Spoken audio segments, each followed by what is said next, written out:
Bonjour, Mickaël avec vous aujourd'hui sur le blog de la Bourse en stress pour ce nouveau cours de stratégie d'options. Après la série de cours sur les différents vertical spreads, je vous propose de découvrir de nouveaux types de stratégies avec les calendar spreads. Avant de commencer l'explication, si vous découvrez notre chaîne YouTube, je vous invite à vous abonner pour ne manquer aucune des prochaines vidéos. Avec les vertical spreads, nous pouvions avoir des contrats call ou put avec différents strikes, mais la date d'échéance était toujours la même pour les différentes options. Avec le calendar spread, les strikes seront identiques pour les deux pattes de la stratégie, aussi bien pour les calls que pour les puts. Puisque nous sommes dans une version dite calendar, la différence se trouvera dans la mise en place de dates d'échéance décalées. Vous pouvez trouver des longs calendar spread ou des short calendar spread. Je vais, comme pour l'ensemble des cours précédents, commencer par la version dite longue de la stratégie. Pour faire un long call calendar spread, nous achetons un call long terme et nous vendons un call court terme avec un prix d'exercice identique. L'objectif avec cette stratégie est de bénéficier de l'érosion du temps plus rapide pour la prime de l'option vendue que celle de l'option achetée.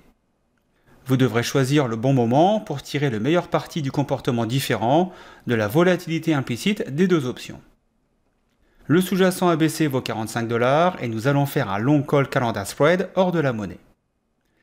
Vous achetez un call 50 échéance 3 mois pour 5 $ et vous vendez un call 50 échéance 1 mois pour 3 $.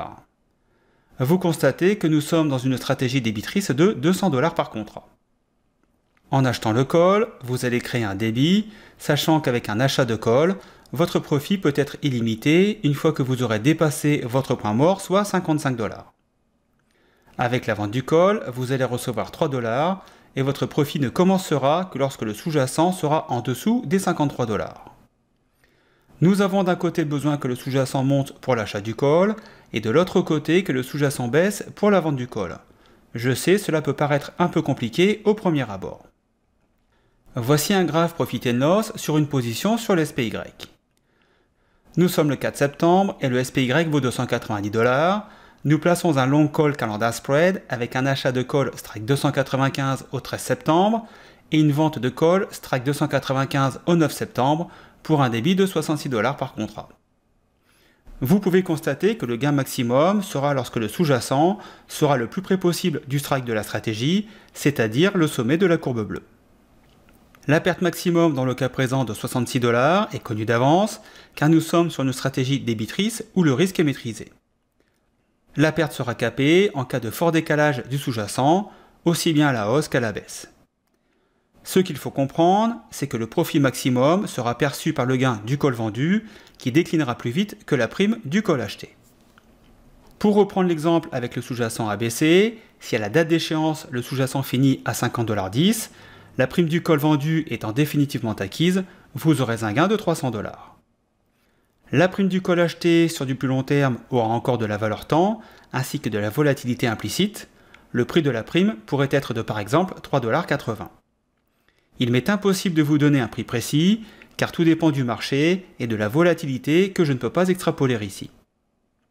Je vous propose de regarder différents scénarios possibles pour bien valider le concept du long call calendar spread. Les scénarios proposés sont à la date d'échéance du call vendu. Nous sommes dans de la pure théorie pour le gain maximum, car nous ne pouvons pas prédire la valeur implicite de l'option call achetée à cette date. Scénario numéro 1, le sous-jacent monte au niveau du strike à 50,10 $. Le long call 50 acheté pour 500 $ est in the money et vaut 3,80 $, vous perdez 120 $. Le short call vendu pour 300 $ est in the money, vous gardez votre prime, mais vous serez assigné et devrez livrer 100 actions à 50 $, d'où une perte de 10 cents par action. Vous vous retrouverez en vente à découvert de 100 actions. Votre gain est de 180 $ et votre risque maximum était de 200 $. Vous avez alors trois solutions pour le long call acheté. Soit vous le gardez avec le risque de creuser votre perte si le cours part à la hausse à cause de la vente à découvert en cours. Soit vous le vendez en récupérant la valeur résiduelle de la prime, soit vous l'exercez avant l'échéance, et cela a pour conséquence d'annuler la vente à découvert du short call vendu. Scénario numéro 2, le sous-jacent décale à la baisse à 40 $. Le long call 50 acheté pour 500 $ est out of the money, il vous reste un peu de valeur résiduelle en fonction de la volatilité du marché, la prime pourrait valoir dans les 10 cents, vous perdez 490 $. Le short call 50 vendu pour 300 $ est out of the money et vous gardez 100% de votre prime. Votre perte sera de la prime du call vendu plus la valeur résiduelle du call acheté si vous décidez de clôturer votre stratégie juste avant l'échéance du call vendu, soit dans le cas présent 190 $. Votre risque maximum était de 200 $. Scénario numéro 3, le sous-jacent décale fortement à la hausse à 55 $ et vous vous retrouvez comme dans le scénario numéro 1, mais les montants sont plus importants. Le long call 50 acheté pour 500 $ est in the money et devrait valoir un peu plus de 600 $ grâce à l'augmentation du cours ainsi que de la valeur temps restante jusqu'à l'échéance. Vous gagnez 100 $. Le short call 50 vendu pour 300 $ est in the money et vaut 500 $. Vous êtes assigné et votre perte est de 500 $ moins la prime reçue de 300 $. Vous avez une perte de 100 $ pour un risque toujours limité à 200 $.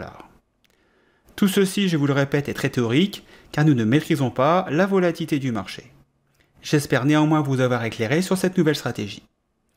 Dans le descriptif, juste en dessous de la vidéo, vous pourrez télécharger 2 e-books gratuits, dont un sur les options qui va vous apprendre à recevoir de l'argent à chaque fois que vous passerez une transaction sur le marché, et un second e-book sur la règle d'or de Jesse Livermore, considéré comme le meilleur spéculateur de tous les temps. Si vous avez des interrogations par rapport à cette stratégie, posez-moi vos questions sous la vidéo, les réponses pourront ainsi servir au plus grand nombre. N'hésitez pas à partager ce cours auprès de vos amis traders qui souhaiteraient comme vous s'initier aux options. Abonnez-vous également à la chaîne YouTube du blog pour recevoir les dernières vidéos.